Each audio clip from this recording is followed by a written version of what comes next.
البرق شہر سے نکل گیا اور اس نے اس کھنڈر کا رخ کیا جہاں لڑکی کو آنا تھا۔ صحرائی گیدڑوں کے سوا زمین و آسمان گہری نیند سوئے ہوئے تھے۔ لڑکی نے البرق سے کہا تھا کہ وہ بوڑھے کی قیدی ہے اور اس پر ہر وقت نظر رکھتا ہے۔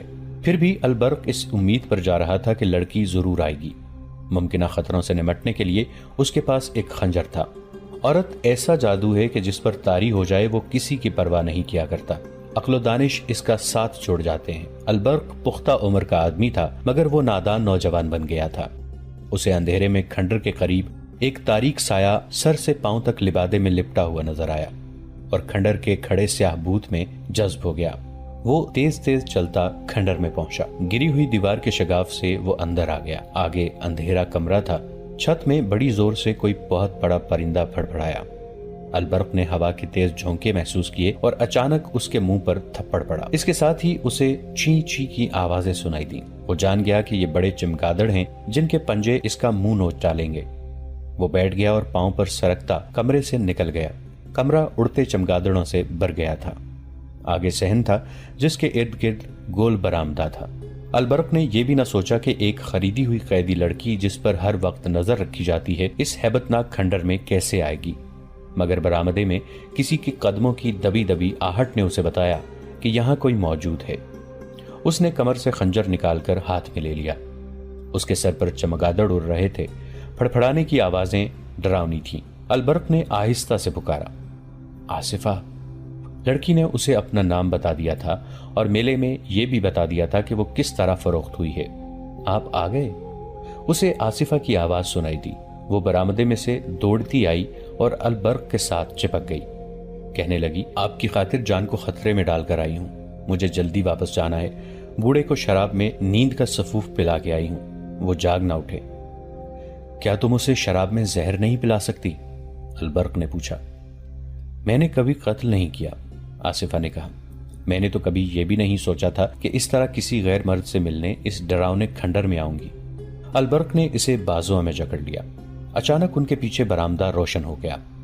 جس کمرے میں سے البرق گزر کے آیا تھا اس میں سے 2 مشعلیں نکلیں۔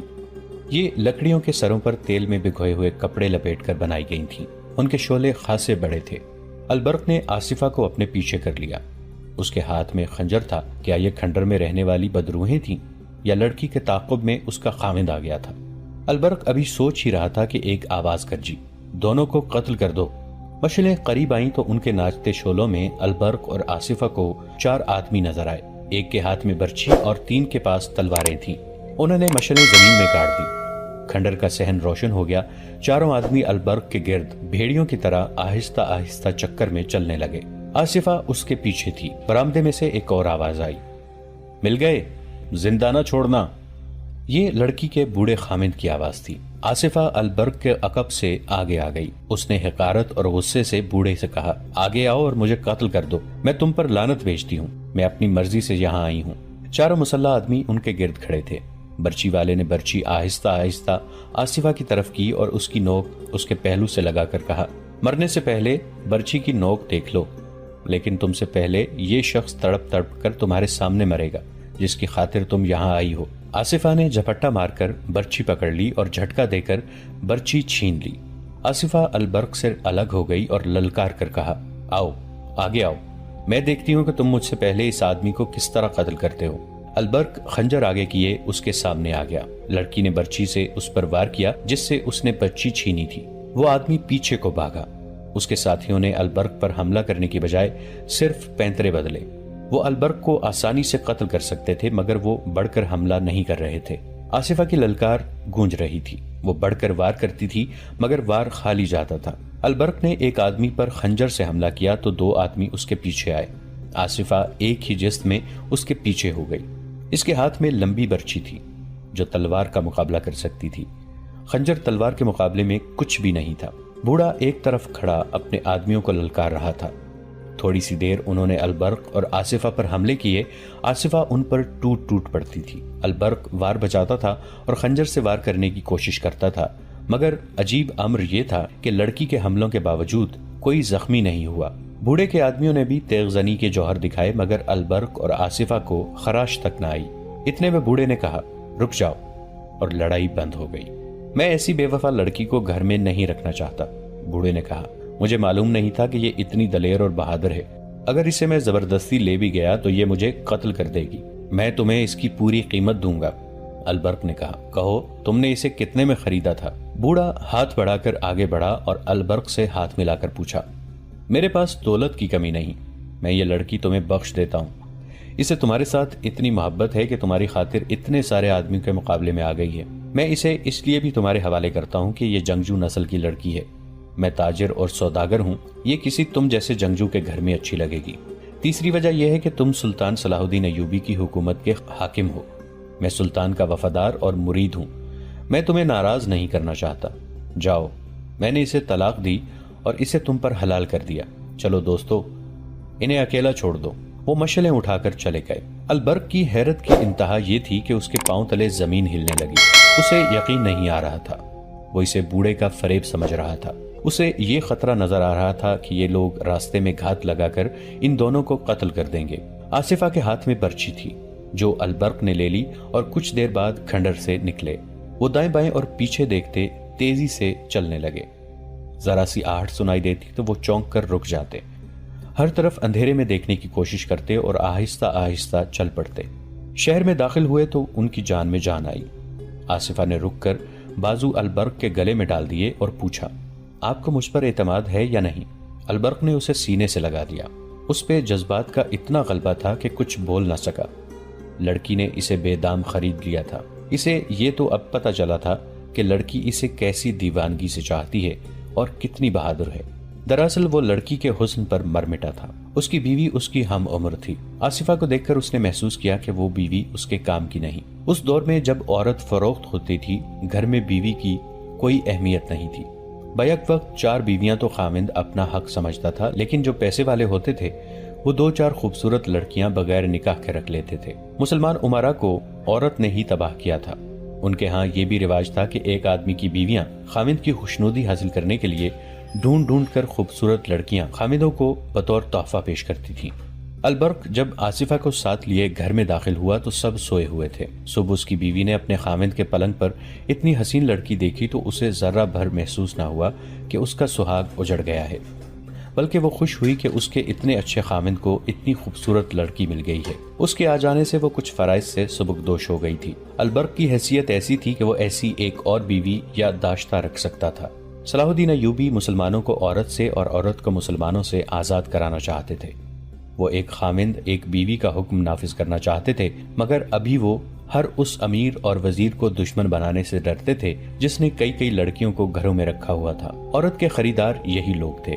انہی کی دولت سے عورت کھلی منڈی میں نیلام ہوا کرتی تھی۔ اغوا کی وارداتیں ہوتی تھیں، قتل اور خون خرابے ہوتے تھے، اور امراء اور حاکموں کی زن پرستی کا ہی نتیجہ تھا کہ عیسائیوں اور یہودیوں نے لڑکیوں کی وساطت سے سلطنت اسلامیہ کی جڑوں میں زہر بھر دیا تھا۔ اس کے علاوہ سلطان ایوبی کو یہ احساس بھی پریشان کیا رکھتا تھا کہ یہی عورت مردوں کے دوش بدوش کفار کے خلاف لڑا کرتی تھی، مگر اب یہ عورت جو جہاد میں مرد کے لیے آدھی قوت تھی، مرد کی تفریح اور عیاشی کا ذریعہ بن گئی ہے۔ اس سے صرف یہ نہیں ہوا کہ قوم کی آدھی جنگی قوت ختم ہو گئی ہے، بلکہ عورت ایک ایسا نشہ بن گئی ہے جس نے قوم کی مردانگی کو بیکار کر دیا ہے۔ سلطان ایوبی عورت کی عظمت بحال کرنا چاہتے تھے۔ انہوں نے ایک منصوبہ تیار کر رکھا تھا جس کے تحت وہ غیر شادی شدہ لڑکیوں کو باقاعدہ فوج میں بھرتی کرنا چاہتے تھے۔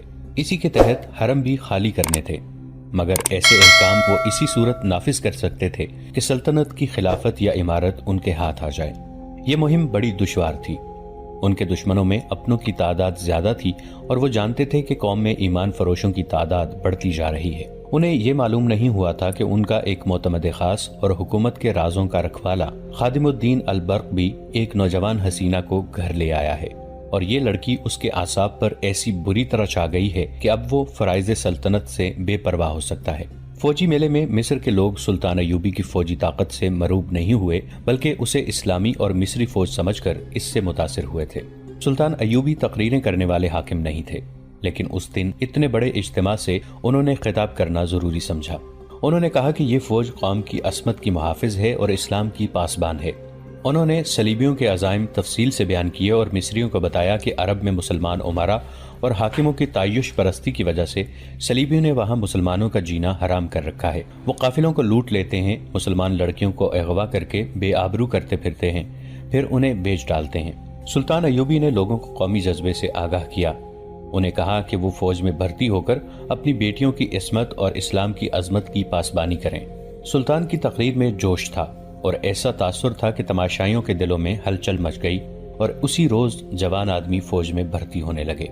10 روز تک بھرتی ہونے والوں کی تعداد 6000 ہو گئی۔ اس میں کم و بیش 1500 جوان اپنے اونٹ ساتھ لائے تھے اور 1000 کے قریب گھوڑوں اور خچروں سمیت آئے۔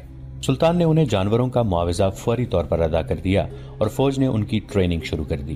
میلے کے 3 ماہ بعد سلطان کی فوج میں 3 جرائم کی رفتار بڑھنے لگی: چوری، جوا بازی اور رات کی غیر حاضری۔ یہ جرائم اس سے پہلے بھی ہوتے تھے لیکن نہ ہونے کے برابر تھے۔ فوجی میلے کے بعد یہ وبا کی صورت اختیار کرنے لگے۔ ان تینوں کی بنیاد جوا بازی تھی۔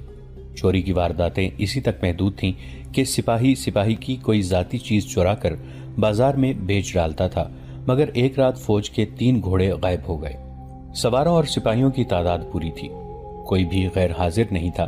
اگر اس نقصان کو نظر انداز کر دیا جاتا تو اگلی بار 10 گھوڑے چوری ہو جاتے۔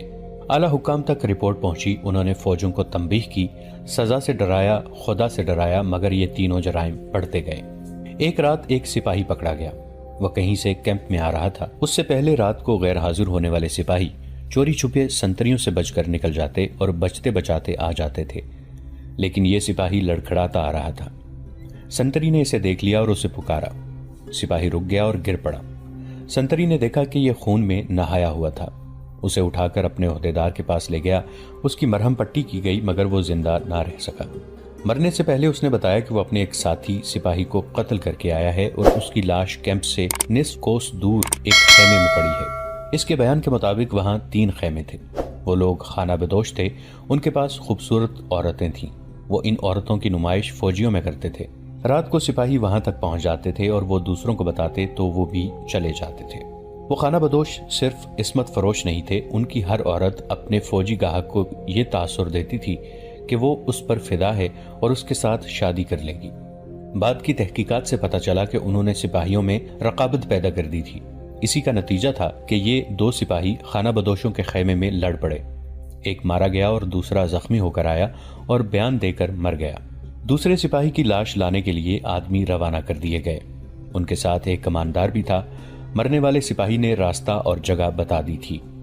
وہاں گئے تو دیکھا کہ سپاہی کی لاش پڑی ہے، خیمے نہیں ہیں۔ وہاں کے نشان بتا رہے تھے کہ یہاں سے خیمے اکھاڑے گئے ہیں۔ رات کے وقت ان کی تلاش ممکن نہیں تھی، سپاہی کی لاش اٹھا لائے۔ اس حادثے کی رپورٹ سلطان ایوبی رحمۃ اللہ علیہ کو دی گئی اور یہ بھی بتایا گیا کہ فوج میں جرائم بڑھ گئے ہیں اور 3 گھوڑے بھی چوری ہو چکے ہیں۔ سلطان نے علی بن سفیان کو بلا کر کہا کہ وہ سپاہیوں کے بھیس میں اپنے سراغ رساں فوج میں شامل کر کے معلوم کریں کہ یہ جرائم کیوں بڑھ رہے ہیں۔ سلطان نے اس سلسلے میں البرق کو بھی حکم دیا۔ اس کیوں کا جواب شہر کے اندر موجود تھا، جہاں تک علی بن سفیان کے سراغ رسانوں کی رسائی محال تھی۔ یہ ایک بہت بڑا قلعہ نما مکان تھا، مصریوں کا ایک کنبہ نہیں بلکہ پورا خاندان اس میں رہتا تھا۔ اس مکان اور مکینوں کو شہر میں عزت حاصل تھی کیونکہ یہاں خیرات بہت تقسیم ہوتی تھی، ناداروں کو یہاں سے مالی مدد ملتی تھی۔ فوجی میلے میں اس خاندان نے سلطان ایوبی کو اشرفیوں کی 2 تھیلیاں فوج کے لیے پیش کی تھی۔ یہ سوداگر خاندان تھا۔ مصر میں سلطان ایوبی کے آنے سے پہلے یہ مکان سوڈانی فوج کے بڑے رتبے والوں اور انتظامیہ کے حاکموں کی مہمان گاہ بنا رہا تھا۔ سوڈانیوں کو سلطان ایوبی نے آ کر ختم کیا تو اس خاندان کی وفاداریاں حکومت کے ساتھ رہیں اور یہ سلطان ایوبی کا وفادار ہو گیا۔ جس روز سلطان ایوبی نے البرق اور علی بن سفیان کو حکم دیا کہ فوج میں جرائم کی وبا کی وجوہات معلوم کریں، اس سے اگلی رات اس مکان کے ایک کمرے میں 10-12 آدمی بیٹھے تھے۔ شراب کا دور چل رہا تھا۔ کمرے میں ایک بوڑھا آدمی داخل ہوا، اسے دیکھ کر سب اٹھ کھڑے ہوئے۔ اس کے ساتھ ایک بڑی خوبصورت لڑکی تھی جس کا آدھا چہرہ نقاب میں تھا۔ کمرے میں داخل ہوتے ہی دروازہ بند کر دیا گیا اور لڑکی نے نقاب اٹھا دیا۔ وہ بوڑھے کے ساتھ بیٹھ گئی۔ کل امیر مصر تک اطلاع پہنچ گئی ہے کہ فوج میں جوئے بازی اور بدکاری بڑھ گئی ہے۔ بوڑھے نے کہا، ہماری آج کی یہ نشست بہت اہم ہے۔ امیر نے سپاہیوں کے بھیس میں فوج میں سراغ رساں شامل کرنے کا حکم دے دیا ہے۔ ہمیں ان سراغ رسانوں کو ناکام کرنا ہے۔ تازہ اطلاع بڑی ہی امید افزا ہے۔ 2 مصری سپاہیوں نے ایک عورت پر لڑ کر ایک دوسرے کو قتل کر دیا ہے۔ یہ ہماری کامیابی کی ابتدا ہے۔ 3 مہینوں میں صرف ایک مسلمان سپاہی نے دوسرے کو قتل کیا اور خود بھی قتل ہوا ہے۔ ایک آدمی نے بوڑھے کی بات کاٹ کر کہا، کامیابی کی یہ رفتار بہت سست ہے۔ کامیابی ہم اسے کہیں گے جب ایوبی کا کوئی نائب سالار اپنے سالار کو قتل کر دے گا۔ میں کامیابی اسے کہوں گا جب کوئی سالار یا نائب سالار صلاح الدین ایوبی کو قتل کر دے گا۔ بوڑھے نے کہا، مجھے معلوم ہے کہ 1000 سپاہی قتل ہو جائیں تو بھی کوئی فرق نہیں پڑتا۔ ہمارا مطمع نظر ایوبی کا قتل ہے۔ آپ سب کو پچھلے سال کے دونوں واقعات یاد ہوں گے۔ ساحل پر سلطان ایوبی پر تیر چلایا گیا تھا، وہ خطا گیا۔ روم سے آدمی آئے، وہ ایسے ناکام ہوئے کہ سب کے سب مارے گئے اور ایک بدبخت مسلمان ہو گیا۔ اس سے کیا ظاہر ہوتا ہے؟ یہ کہ سلطان کو قتل کرنا اتنا آسان نہیں جتنا آپ لوگ سمجھتے ہیں۔ یہ بھی ہو سکتا ہے کہ ایوبی قتل ہو جائے تو اس کا جانشین اس سے زیادہ سخت اور کٹر مسلمان ثابت ہو۔ اس لیے یہ طریقہ زیادہ بہتر ہے کہ اس کی فوجوں اور اس خوبصورت تباہی کے راستے پر ڈال دو جس پر صلیب کے پرستاروں نے بغداد اور دمشق کے مسلمان عمراء اور حاکموں کو ڈال دیا ہے۔ صلیب کے پرستاروں اور سوڈانیوں کو شکست کھائے 1 سال گزر گیا ہے۔ ایک نے کہا، اس 1 سال میں آپ نے کیا کیا ہے؟ محترم، آپ بڑا لمبا راستہ اختیار کر رہے ہیں۔ 2 آدمیوں کا قتل بے حد لازمی ہے، ایک صلاح الدین ایوبی اور دوسرا علی بن سفیان۔ اگر علی بن سفیان کو ختم کر دیا جائے تو ایوبی اندھا اور بہرا ہو جائے گا۔ ایک اور نے کہا، میں نے وہ آنکھیں حاصل کر لی ہیں جو سلطان ایوبی کے سینے کے ہر ایک راز کو دیکھ سکتی ہیں۔ بوڑھے نے کہا، اور اس لڑکی کی پیٹھ پر ہاتھ رکھا جو اس کے ساتھ آئی تھی۔ بوڑھے نے کہا، یہ ہیں وہ آنکھیں، دیکھ لو ان آنکھوں میں کیا جادو ہے۔ تم سب نے صلاح الدین ایوبی کے ایک حاکم خادم الدین البرق کا نام سنا ہوگا، تم میں سے بعض نے اسے دیکھا بھی ہوگا۔ صرف 2 آدمی ہیں جو صلاح الدین ایوبی کے سینے میں دیکھ سکتے ہیں، ایک علی اور دوسرا البرق۔ علی بن سفیان کو قتل کرنا حماقت ہوگی۔ میں نے جس طرح البرق پر قبضہ کر لیا ہے اسی طرح علی پر بھی کر لوں گا۔ البرق آپ کے قبضے میں آ چکا ہے؟ ایک نے پوچھا۔ ہاں، بوڑھے نے لڑکی کے ریشمی بالوں کو ہاتھ سے چھیڑ کر کہا، میں نے اسے ان زنجیروں میں جکڑ لیا ہے۔ میں نے آج آپ سب کو چند اور باتیں بتانے کے علاوہ یہ خوشخبری بھی سنانے کے لیے بلایا ہے۔ ہمیں جلدی برخاست ہونا ہے کیونکہ ہم سب کا ایک جگہ اکٹھا ہونا ٹھیک نہیں۔ اس لڑکی کو تم سب شاید جانتے ہو، مجھے بالکل امید نہیں کہ یہ اتنی استادی سے یہ ڈرامہ کھیل لے گی۔ اس کی عمر دیکھیے، پختہ نہیں ہے۔ میں پورا 1 سال ایسے موقع کی تلاش میں مارا مارا پھرتا رہا کہ علی بن سفیان یا البرق کو یا دونوں کو پھانس سکوں۔ میں ان سے ملا کبھی نہیں کیونکہ میں ان کی شناخت میں نہیں آنا چاہتا تھا۔ فوجی حکام کو سلطان شہریوں سے دور رکھتا ہے۔ آخر اس نے فوجی میلے کا اعلان کیا اور مجھے پتا چل گیا کہ اس نے اپنے فوجی کمانداروں، سالاروں اور عہدیداروں سے کہا ہے کہ میلے میں وہ شہریوں میں بیٹھیں اور ان سے باتیں کریں اور ان پر اپنا رعب نہیں بلکہ اعتماد پیدا کریں۔ مجھے علی بن سفیان کہیں نظر نہیں آیا۔ اس لڑکی کو میں اپنے ساتھ لے گیا تھا۔ البرق نظر آ گیا، اس کے ساتھ 2 کرسیاں خالی تھیں۔ میں نے لڑکی کو اس کے قریب بٹھا دیا۔ اسے میں 8 مہینوں سے استادی طریقے سکھا رہا تھا۔ مجھے اپنا بوڑھا خاوند اور اپنے آپ کو خریدی ہوئی مظلوم لڑکی بتا کر اس نے البرق جیسے مومن کو اپنی خوبصورتی میں گرفتار کر لیا۔ دوستو، آج کے لیے اتنا ہی۔ اسی کہانی کی اگلی قسط کے ساتھ بہت جلد حاضر ہوں گے۔ نیچے کامنٹ سیکشن میں اپنی رائے کا اظہار ضرور کیجیے گا۔ ہمارے اس چینل کو سبسکرائب کر کے نیچے موجود بیل آئیکن کو بھی ضرور کلک کیجیے گا۔ اگلی ملاقات تک کے لیے ہمارا اور آپ کا اللہ نگہبان۔